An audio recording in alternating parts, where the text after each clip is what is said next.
บ่เอานะเขาดองลายนะบ่เอาขันเอาเขาดองลายคือโซตลอดชีวิตมีเงินก็เอาเบิดกับทุกใจเงินตัวเองงามเจ้าเลือกบ่น้องบ่ได้เลือกไอ้ถามให้เจ้าจะได้คนแบบได้เอาแบบใดก็ได้ขอให้เขาหาคำเฮาตลอดไปมันต้องมีสเปคของเจ้าบ่แม่นแบบใดก็ได้แบบใดก็ได้เท่าก็เอาเบิดเท่าเอาเท่าก็เอานมก็เอาอะไรหมดบ่มีบ่ผู้เฒ่าแถวบ้านนี่พอไม้ฮับได้เจ้าได้ฟังบ่เพลงเลยพอห้างก็ฮับได้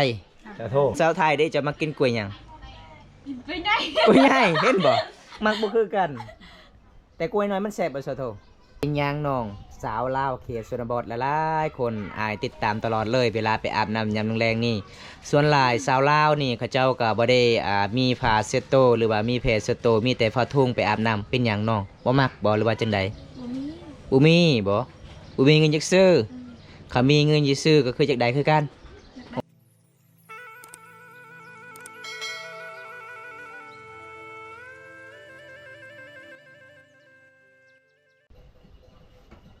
สุกแล้วเนาะข้าวเจ้าเนาะโอ้มาเมื่อนี้ทันเวลาเลยทุกคนเลยน้องยามแรงๆน้องช่วยเข่าขยันหลายเด้อทุกคนสาวโทคนสวยสาวลาวหมู่บ้านแก่งอาลองใช่ๆเองไม่ชงนะอีเมย์เพิ่นตอนนี้ต้องการลูกเคยแล้วเมย์เพิ่นว่าชงลดลงเรื่อยๆเบื้องนึงอย่าแก๊บอยู่ข้าวเบื้องนึงอย่าแก๊บชงไว้โอ้ยชาวก็ได้ชื่อชงใหญ่ก็เนาะจากแสนชื่อชงนะคันส่งหน่อยราคาแพงบ่ก็บ่ได้แพงปานใดตอนเฮาซื้อมาก็พอดีอยู่อ๋อเดี๋ยวนี้มันจอยแล้วเป็นยังคือจอยเดี๋ยวนี้จะบ่ได้กินอาหารคิดหลายหรือว่าจะกินหน่อไม้ตลอดเลยขอโทษคิดหลายบ่ต้องคิดหน่อไม้บ่บ่ต้องคิดกิยาไอ้ว่าอันนี้เมีย2คนแล้วคนมีเมียบ่เอาเนาะขอโทษเขาเย็นคือบ่ใช่น่ะคือบ่าวตายังบ่มีเมียจะเอาเนาะเขาเย็นในโยบ่โยจุกใช่หั่นอยากได้ทุกคนบ่าวตามีเมียแล้วอยากน้องคนที่บ่มีเมียคนที่ยังบ่มีเมียน้องรับได้เขาผู้ไทยเฮานี่เงินข้าวนี่ต้องเขาเย็นนี่ใช้เงินเพิ่นแต่ว่าเขาบ่คืนแบบเห็นได้น่ะตัวนั้นน่ะป้าบ่บ่อย่าว่าไปเกิดไก่กินนิกใครสิจะกินตัวน่ะจะกินข้าวฮ้อนพุ่นล่ะกินเบิดข้าวนี่ก้อนเนาะจะกินข้าวฮ้อน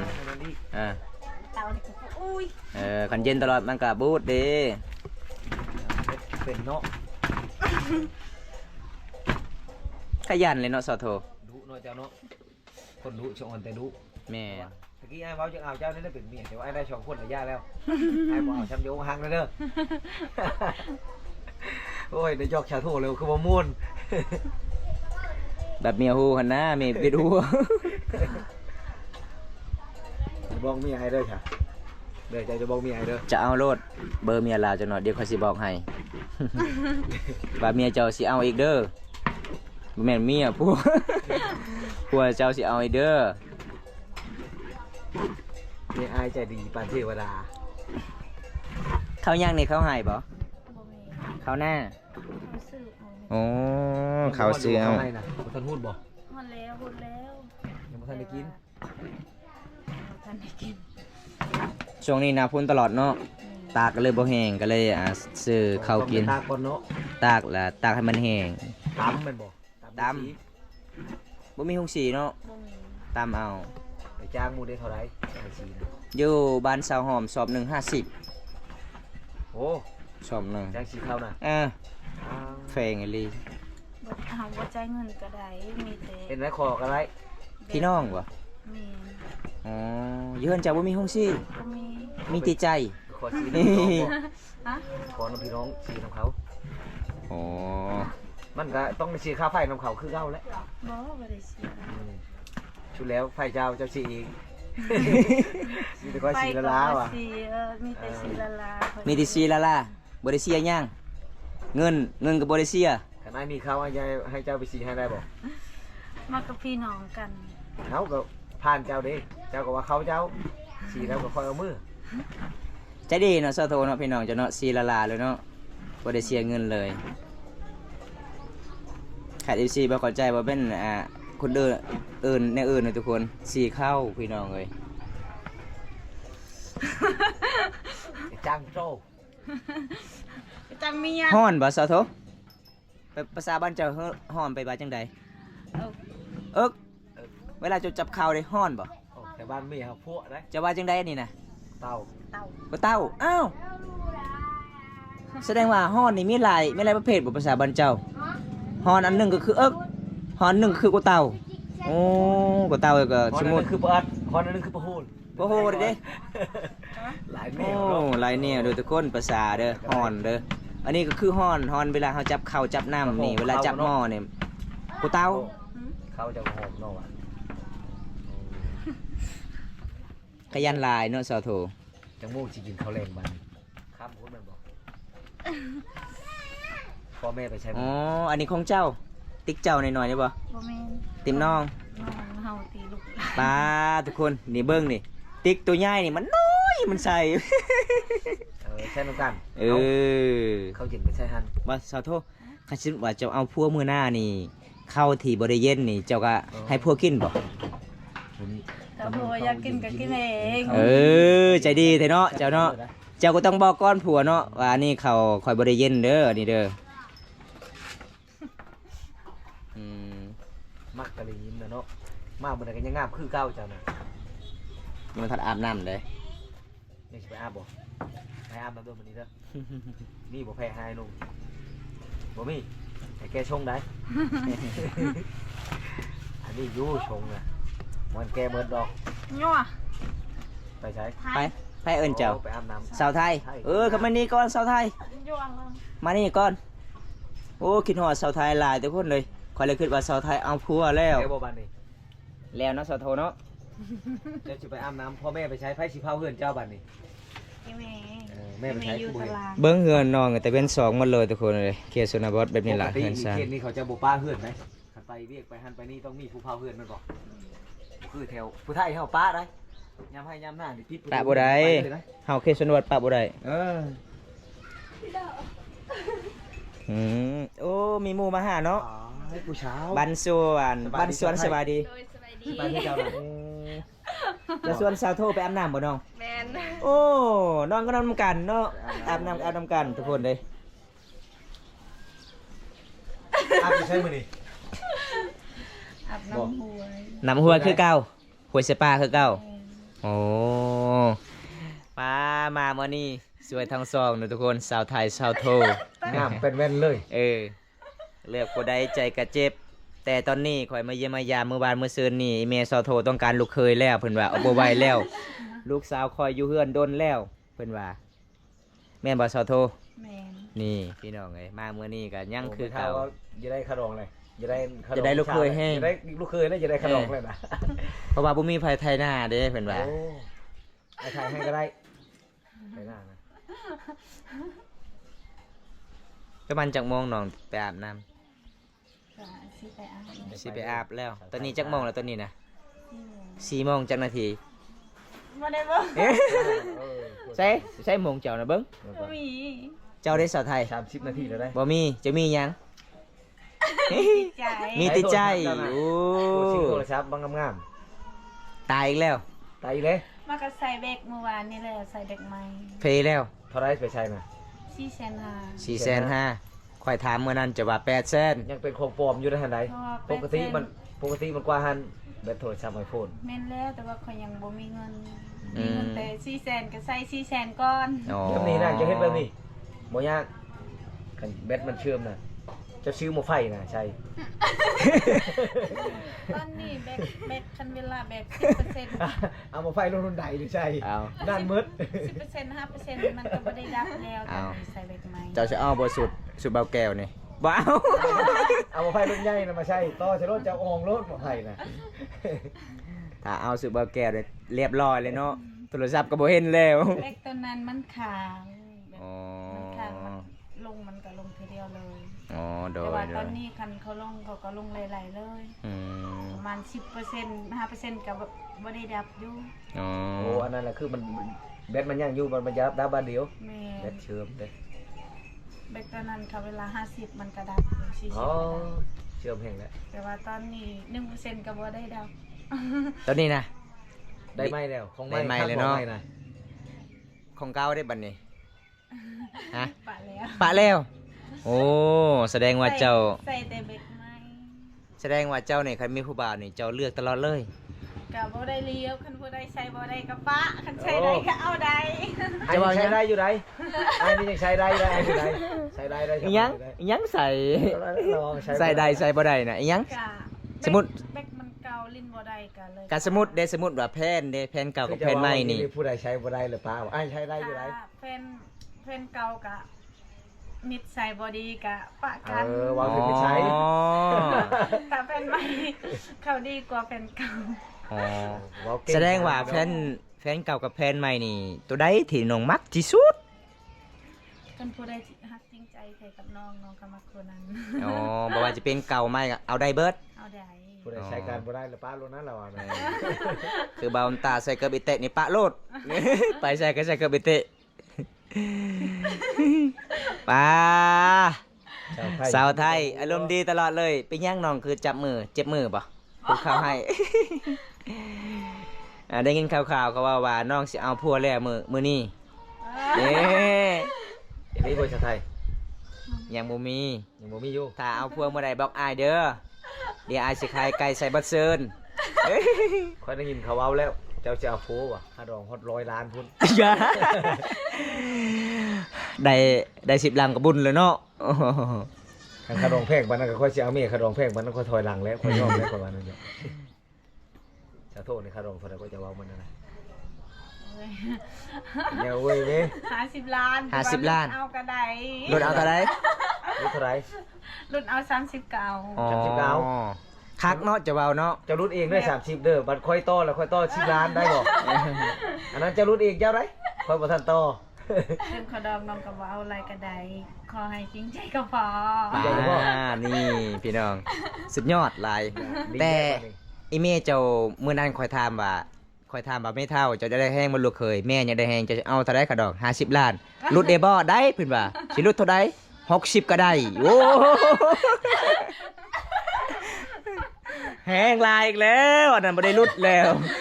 แห่งเพิ่ม เออ ชาวก๊ก50แล้วจะรุ่น60 อันนี้คือการนี่น่ะแม่โซโทกระดอง50รุด60น้องโซโทเนาะมื้อนั้นเนาะ แล้วก็บอกไป เป็นโซโทเอาสาว ถ้าลูกมักกะเราก็บ่เอาลายเนาะขอดองเนาะ อ๋อ แต่ว่าตามลูก ตามลูกมักขันเอาขะดองลายกะทางเจ้าบ่าวกับบ่มีมุมคำกะยันเจ้าไปสู่แล้วเนาะ แม่ ส่วนลายเคสนุนบ้านเฮานี่ไปสู่ผู้บ่าวโอ้ ไก่แม่บ่ให้เอาค่ะไอ้แม่อยากได้ขอดองลายแต่ว่า ไปสู่เลย เราบ่มี เมื่อนั้นผู้บ่าวเลยเนาะ ว่าบ่มีเมื่อเรา เขา บ่ อยากได้ยังไงกัน เออ ว้าวแล้วมีแต่หู บ่เอานะขอดองลายนะ ว้าว ขันเอา โม่เลยจ้ะ ขันเอาขะดองลายคือโซตลอดชีวิต ชาวโทษ โอ้ หมอแล้วไอ้ก็ยังได้อยู่มีแต่ว่าไอ้บ่มีเงินเอาบ่ มีเงินก็เอาเบิดกับจัดการ เอาบ่โอ้ย คันบ่ถึกใจ30ล้าน40ล้านก็บ่เอา ชาวโทษเลยถือว่าม่วนรถ อืมยิ้มตลอดเด้อารมณ์ดีเด้ อารมณ์ดี สาวโทสาวไทยอารมณ์ดีตลอดเลยทุกคนเลย สมพอแล้วน้องบ่มีผู้บ่าวยิ้มตลอด มายิ้มตลอด เดียวเจ้าเลือกหลายโพดเจ้าเห็นว่าตัวเองงามเจ้าเลือก บ่น้องบ่ได้เลือก ไอ้ถามแท้เจ้าจะได้คนแบบได้เอ้าเพราะว่าบ่ได้เลือก แบบใดก็ได้ขอให้คำเฮาตลอดไป มันต้องมีสเปคของเจ้าบ่แม่นแบบใดก็ได้ แบบใดก็ได้เท่าก็เอาเบิด เท่าก็เอา เท่าก็เอานมก็เอาอะไรหมด บ่มีบ่ผู้เฒ่าแถวบ้านนี่นะ บ่มีบ้านเฮาบ่มี บ่มีผู้เฒ่าวะส่วนเราก็มีครอบครัวหมดอ๋อ มี UFC ไอ้เขาว่าอยากได้ชาวลาวเขาว่าคนไทยแต่ว่าเงินก็บ่มีได้เขาว่าได้บ่มีเงินแต่งชาวลาวเขาดองเพลงพวกเจ้าสิเอาบ่จักก็มีโทรหานี่แม่นบ่คิดไปเองจะมีคิดฮอดบ่แม่นมีก็ตั้งบ่คิดฮอดโอ้ยบ่วางเด้อ สิ่งสั้นนะ เมื่อไรเฮ็ดให้ใช้ถึงฉัน อืมเห็นบ่แบบนี้โลดคนมีเมียอยู่กับผู้สาวนี่ปิดรถแล้วสิ่งสั้นโลด เฮงจะให้เมียโทรหาเฮงจะไปอวดผู้สาวว่าเฮากับเมียแพงเฮาคือกันนี่เมียบ่โทรจังคือ คนมีเมียนี่ฮับบ่ได้เนาะสาวโทฮับได้คือคนโสดเนาะคนพ่อไม้ฮับได้ เจ้าได้ฟังบ่เพลงเลย พอห้างก็ฮับได้ เจ้าโทร อ๋อ คนมีเมียจะบ่เอา เจ้าได้ฟังบ่เพลงหนึงเพลงไทยเลย นี่เมทัลมาแล้วเห็นปะเป็นยังไงเมทัลจะว่าเมื่อวานมื้อซื่นนี่เขาดอง50 ล้านรุ่น60 ตอนนี้มีลูกเคยเลยได้ปะห้าลูกสาวไอ้แม่ได้ นี่เป็นว่าแห่งดีใจ เห็น มี บ่ ลูก วัน เค ทอง ย ยังเอาชองผู้อ้ายก็เอาชองเมียคือกันเอาเมียชองคน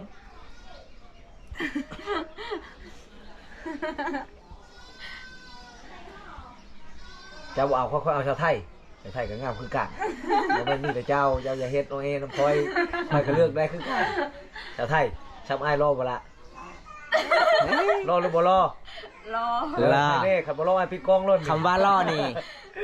คำว่าล่อนี่สเปคของน้องเห็นเบาแก้วรออยู่จุดใดรอที่สุด รอน้ำมูกเคยตะโอ้ยน้ำมูกกระแตกเลยได้ หมวกดีนี่บ่มีแล้วหมวก มูกเริ่มมูกแตกเลยเริ่มใช้บ่ได้เลย ฮะรอเบิร์ดเลยป่ะรอเบิร์ดเนาะแต่เสียดายอายมีเมียแล้ว เอาบ่ได้เบิ่งดับเลยอ้ายเบ็ดเบิด เอาทุกคนเลยนี่สาวไทยกับส่วนสาวโทไปอาบน้ำส่วนเฮากับสิพาไอายไปอาบน้ำได้บ่ ได้ ไอายบ่มีแผลเด้ เดี๋ยวชง น้องมีแผลบ่เอาหายังอีก บ้าบุตายังบ่เคยจะเคยได้อาบน้ำต้มบูชา นี่บ่ บ้าบุตา อ๋อฮะ เจ้าจะเคยได้อาบน้ำต้มบูชาเนาะ หลายเถื่อนนะสาวโทให้ไปอาบน้ำเนาะ ใช้ เมื่อนั่นก็กลางคืนไปอาบน้ำเนาะเพราะว่าคนมันหลาย ร้อ เด้ เจ้าและบาด บ่เพราะว่าคนหลายเฮาไปแต่หัวแรงก็เลยคนหลายเฮาก็วิทย์ชาวบ้านอาบเฮาเองมาอาบน้ำแล้วก็เฮาซ้อนปลาเลยมื้อนั้นเนาะสาวโทเนาะ ได้บ่ปลาไหม ได้หลายเนาะกุ้งแน่แต่เสียดายอยู่ในกุ้งสาวไทยเห็นสายเดือน โอ้ยบำตากินไปแล้วใส่ เอามากินอันนั้นเฮ็ดก้อยกินคักได้กุ้งได้เฮ็ดกุ้งเต้นกิน เต้นยังสายเดือนเต้น ยามัน ทางมันเถาะ สาวไทยบอกคอยมื้อนั้นกินโอ้ย ยาอีกอย่างหนึงได้เขาไปเฮ็ดยากันยังได้เขากินไปเลยเอามาทอดกินกระแซ่บได้ใช้เดือนได้ แซ่บ เขาคิดเองเนาะจะว่ากินได้ลองกินเบิ่งกินได้บ่ชาโทเจ้าก็กินกันบ่ บ่กินดิบ กิน นะ บ่ สาว กิ โท นเดือ เนาะ นน่ะ ขนาดดิบบ่กินเลยยังบ่เคยกินดิบกินแบบสุกๆนะสาวโทเนาะกล้วยก็คือกล้วย ขี้บางห้างน้อยแต่แท้นี่กะหุ่นดีขนาด อืม น้อยมากเลย กินกล้วยมื้อนั้นกล้วยใหญ่บ่อยากกินกล้วยน้อย โอ้กว่าบาดสาวโท มักบ่คือกัน มักบ่คือกันบัดข่อยมักกินกล้วยใหญ่ ส่วนสาวไทยเด้จะมักกินกล้วยหยัง ไปไหน กล้วยใหญ่เห็นบ่มักบ่คือกัน แต่กล้วยน้อยมันแซ่บบ่ซะโทแซ่บเนาะเมื่อละบ่กล้วยเจ้ามื้อนั้นนะ มันแล้ว หมดแล้ว ไปมื้อนั้นโอ้ยกล้วยหลายอีหลี อยู่ป่ากล้วยป่า บ่กล้วยปลูก เจ้าปลูกน่ะ ไอ้แม่คอย ไอ้แม่ปลูก ไอ้แม่ปลูกตั้งแต่ดนแล้วน้องยังน้อย ตั้งแต่ยังน้อย เจ้าก็บ่ปลูกลงเบิ่ง แต่อายุยัง5 ปี ผู้เฒ่าเขาพาว่าคันปลูกกล้วยเลยกล้วยอันนั้นกล้วยเคยใหญ่เคยยาวเลยเขาว่าเจ้าได้ลูกดกเขาว่าเจ้าเอาผลได้ลูกมา12 13คนพุ่น เจ้าลองปลูกเบิ่งเด้อปลูกกี่เทื่อแล้วปลูกกล้วยเลยมื้อนี้ไปปลูกรถอีกปีหน้ามันก็เป็นแล้วเขาเจ้าบ่เอาผัว เป็นยังไงเนาะสาวไทยเจ็บแอวเลยบ่นั่งตลอดเลยตอนนี้สิไปอาบน้ำเลยเนาะ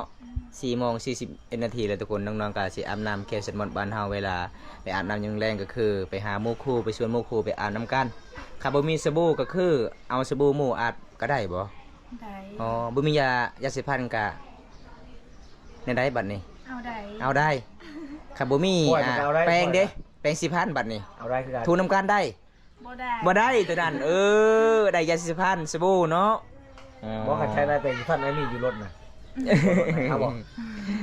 ใช้ได้ เป็นแต่ม่วนเนาะเคสหมดบ้านเฮาเนาะ โอ้ คันบ่มีเงินมีคำก็อาบน้ำกันได้ทุกคนเลย